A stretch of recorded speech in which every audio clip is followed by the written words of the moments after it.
que haya salido a la luz pública, escuche bien esta información para que te quedes loco. Sale a la luz pública que el país del norte tenía 30 laboratorios biológicos para producir armas químicas, biológicas, y que estaban allí en Ucrania de manera secreta. Armas biológicas en un país dominado y gobernado por nazis, por ultranacionalistas, que hayan tenido eso durante un tiempo sin informarlo a la comunidad internacional, que hayan tenido eso, te deja a las claras el doble rasero de los amiguitos del norte. Rusia no era que Ucrania, si entraba a la OTAN, iba a representar un peligro. No, el peligro estaba ya instalado. Es más, los rusos dicen que lo iban a atacar, que ellos tuvieron que actualizar los ataques, esas iniciativas para atacar todas estas posiciones ucranianas en Donbass. Tuvieron que adelantarlas porque tenían información privilegiada que iban a lanzar un ataque biológico allí en el Donbass. Los laboratorios estaban financiados por más de 200 millones por los gringos, más de 200 millones, y toda la infraestructura era dirigida por personal gringo. Ucrania prácticamente prestaba el territorio, tenía allí a Rusia ahí al lado para lanzarle estos ataques.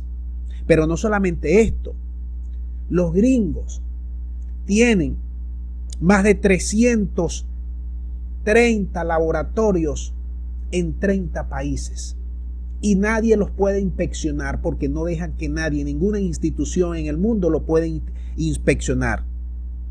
Estaban listos para una guerra bacteriológica y cuando Rusia lanza el ataque, destruyeron la mayoría de estos centros biológicos que tenían patógenos como el cólera, como el antrax, como fiebre, como la peste, un verdadero peligro para la humanidad lo que se estaba incubando y lo que tenían estos nazis allí.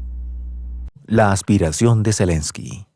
En medio del agravamiento del actual conflicto en Ucrania, el mandatario de ese país comenzó a ceder en las posiciones que mantuvo desde un principio y que condujeron al estallido bélico que hoy concentra la atención mundial. Y es que el presidente Volodymyr Zelensky admitió públicamente la inutilidad de sus esfuerzos por lograr la adhesión de su país a la alianza, por lo que no insistirá en dicha solicitud que se confronta con la negativa de muchos países temerosos de las consecuencias de aprobar dicha petición.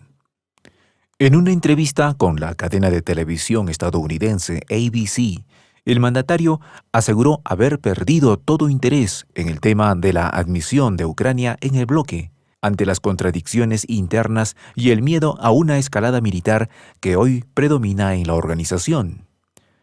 Nos dimos cuenta que la Alianza del Atlántico no está lista para aceptar a Ucrania, afirmó el presidente, señalando las contradicciones que marcan el debate de la alianza al momento de ponderar el ingreso de Ucrania, por el temor a una confrontación del bloque con la potencia euroasiática. Zelensky enfatizó que Kiev no está dispuesta a rogar de rodillas a la alianza por su ingreso, pese ya a haber realizado enmiendas a la Constitución y algunas leyes ucranianas, las cuales en un principio impedían la incorporación del país a la Unión Europea y a la propia alianza militar.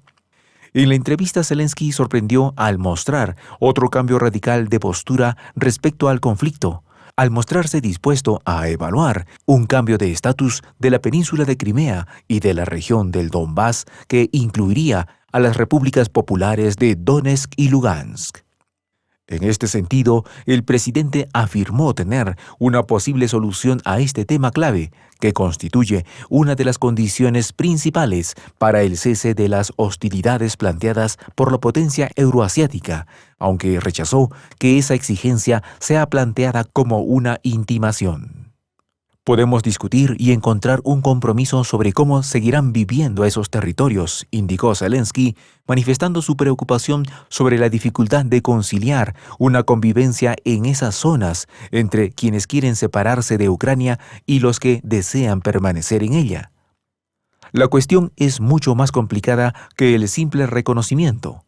Es otro ultimátum, pero no estamos dispuestos a aceptar ultimátums, apuntó Zelensky, para luego instar a su homólogo del Este salir de su burbuja e iniciar pronto un diálogo al respecto. El presidente ucraniano aprovechó la entrevista para insistir en su solicitud a la alianza de establecer una zona de exclusión aérea sobre el territorio de Ucrania. Manifestó que es necesario derribar los misiles de su adversario ruso para preservar la vida de civiles. Por su parte, el secretario de Estado estadounidense Antony Blinken reiteró durante una visita a Letonia que ni la Casa Blanca ni la Alianza apoyarán una zona de exclusión aérea sobre Ucrania, ya que esto implicaría convertir al eje militar occidental en parte del conflicto. La alianza se ha limitado durante el conflicto a mantener un caudaloso y permanente envío de armas al gobierno de Ucrania, pero se ha negado a desplegar sus propios soldados y pertrechos militares hasta ese país, que ahora ha declinado en su objetivo de ingresar a la alianza. La negativa del bloque a instaurar la zona de exclusión aérea parece ser el detonante de la decisión de Kiev. El pasado viernes, Zelensky se dejó ver visiblemente molesto en un video transmitido a miles de personas que se manifestaron contra la guerra en varias capitales de Europa. Luego de pedir un minuto de silencio por los civiles que fallecieron en el conflicto, Zelensky criticó la inacción mostrada por la alianza militar desde el comienzo de la operación militar que ha dejado enormes daños en la infraestructura de ese país. Todo lo que la alianza hizo hasta hoy fue pasar a través de su sistema de abastecimiento 50 toneladas de diésel para Ucrania, dijo con sarcasmo el mandatario, ironizando a su vez sobre el uso que podría darle a esa ayuda. Tal vez podríamos quemar el memorándum de Budapest. En el video, Zelensky recordó a los países de la alianza las garantías de seguridad que le habían concedido a Ucrania en 1994, cuando Ucrania, que tenía el tercer mayor arsenal atómico del mundo, aceptó retirar las armas nucleares de su territorio.